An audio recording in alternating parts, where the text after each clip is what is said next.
வணக்கம் நேர்களே. இப்போ சரியாக எங்கே இருக்குன்னா கோயம்புத்தூரில் வந்து கருணாநிதி நகர் அப்படிங்கிற ஒரு ஏரியா தான் இது வந்து சுங்கம் பகுதியில் தான் இருக்குது. சுங்கத்தில் வந்து நம்ம திருச்சி ரோடு சிந்தாமணின்னு சொல்லுவாங்க, சிந்தாமணி ஸ்டாப்புன்னு சொல்லுவாங்க. அந்த சிந்தாமணி ஸ்டாப்புக்கிட்ட தான் வந்து நான் இருக்கிறேன். இப்போ நான் பஸ்ஸுக்கு ஏறலான்னு வந்தேன். அந்த நேரம் ஒரு ஆள் வந்துட்டு எங்கள் அம்மாவுக்கு சுகர் அதிகமாக இருக்குது, அப்போ அவங்களுக்கு சாப்பாடு கூட வழி இல்லை அப்படின்னு என்னை வந்து கேட்டார். சரி, நான் உடனே வந்து சரி அவங்க வீடை பார்க்கலான்னு சொல்லி வந்தேன்.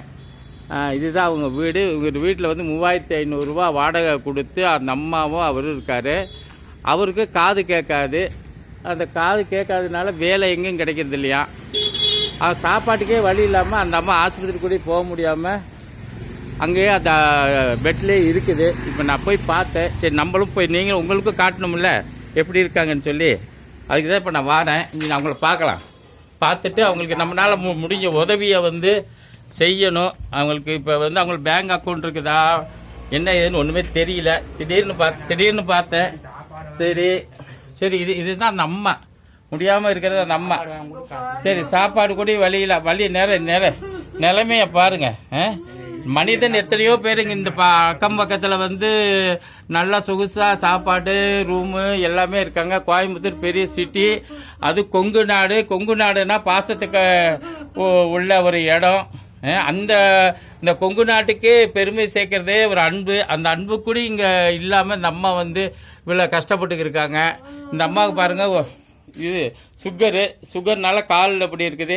இவருக்கு வேற காது கேட்கறது இல்லை. ஐயா உங்க பேர் சொல்லுங்க. என் பேர் ஜெமிஷா. காது கேட்காது, மனநிலை இருக்கு. 28 வருஷம் மாத்திரை சாப்பிட சுகர் இருக்கு. 6 வருஷமா இருக்கு. அவங்க சுகரை பிடிச்சது 19 வயசுலேருந்து மாத்திரை சாப்பிட்றாங்க. அவங்க கால் சாப்பிட்டு நிற்க முடியாது, நடக்க முடியாது. இங்கே பாத்ரூம் எல்லாம் இங்கேயே போறாங்க. நான் தான் கிளீன் பண்ணிட்டு இருக்கேன். சரி, இப்போ உங்களுக்கு எப்படியா கொஞ்சம் ஹெல்ப் வேணும்? உங்களுக்கு ஹெல்ப் என்ன வேணும்? எனக்கு சாப்பாடுக்கு வேணும்னா சாப்பாடுக்கு மட்டும் மாசம் உங்களுக்கு கொடுத்தா, சாப்பாட்டுக்கு மாசம் உங்களுக்கு கொடுத்தா போதுமா? சாப்பாடு கொடுத்தா போதும். வாடகை கொடுக்குறதுக்கு நான் இப்படி வாடகை எவ்வளவு? வாடகை 3500 கொடுக்கணும். மாசம் ஆகுனா சாப்பாட்டுக்கு வேணும். நான் இந்த வீடியோ நான் பப்ளிக்ல போடுவேன். அவங்க பார்த்து உங்களுக்கு வந்து ஹெல்ப் பண்ணுவாங்க.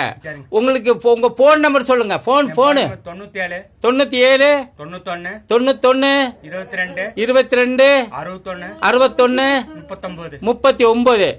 அக்கௌண்ட் நம்பர் இருக்கா? Bank account number account number இல்ல. இந்த போன் நம்பர் வந்து உங்க ஆண்ட்ராய்டு மொபைலா? எனக்கு பென்ஷன் லைஃப் நம்பர். பென்ஷன் அதுல வருதா? பென்ஷன் அதுல வருதுங்க. வருதா? மாசம் வருது. காது கார்டுக்கு மாத்தினால பென்ஷன் பண்ண வருதுங்கண்ணா. வருதா? எவ்வளவு வருது? 1500 1500 வருது.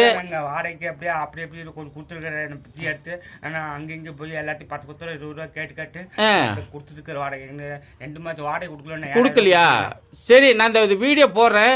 உங்களுக்கு நல்ல உள்ளவங்க வந்து உங்களுக்கு ஹெல்ப் பண்ணுவாங்க. உங்க அட்ரஸ் நான் சொல்லி இருக்கிறேன்.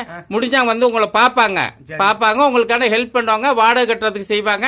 மாசம் சாப்பாட்டுக்கான உங்களுக்கு ஹெல்ப் பண்ணுவாங்க. ஓகே, இது SLM மீடியா யூடியூப் சேனல். இது SLM மீடியா யூடியூப் சேனல். இது வந்து நம்ம பப்ளிக் போடுவோம். அது உங்களுக்கு ஹெல்ப் பண்ணுவாங்க. ஆமா SLM மீடியா யூடியூப் சேனல். சரியா? நன்றி.